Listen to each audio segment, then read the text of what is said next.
২০০১ সালে আগুনে সম্পূর্ণভাবে ভস্মীভূত হয়ে গিয়েছিল বিরাটি স্টেশন সংলগ্ন যদুবাবুর বাজার।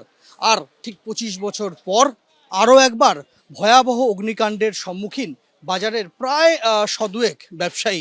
গোটা বাজারটাই ভস্মীভূত হয়ে গিয়েছে। যখন আগুন লাগে তখন একেবারে গভীর রাত ১:৩০ থেকে পৌনে ২টোর মধ্যে এই আগুন লেগেছে আনুমানিকভাবে, সেরকমটাই বলছেন ব্যবসায়ীরা। এবং দ্রুততার সাথে আগুন ছড়িয়ে পড়ে গোটা বাজারে এবং গোটা বাজারকে একেবারে পুড়িয়ে খাক করে দিয়েছে।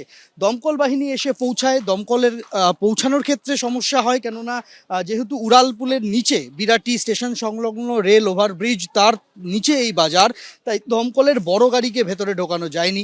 দমকলের বড় গাড়ি ব্রিজের ওপরে রেখে সেখানে রিলে সিস্টেমে ওপর থেকে নিচে ছোট ইঞ্জিনে জল পৌঁছে দিয়ে সেই জল দিয়ে আগুন নেভাতে এবং দমকলের গাড়ি আসা যাওয়ার ক্ষেত্রে অনেকটা সময় লেগেছে, এমন অভিযোগও কিন্তু করছেন ব্যবসায়ীরা।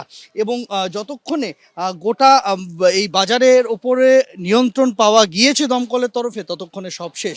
ব্যবসায়ীরা দাবি তুলছেন যে দ্রুত উত্তর দমদম পৌরসভার তরফে তাদের পুনর্বাসনের বন্দোবস্ত করা হোক, নতুন করে বাজার গড়ে দেওয়ার ক্ষেত্রে সহযোগিতা করুক পৌরসভা, এই দাবিটা কিন্তু উঠছে।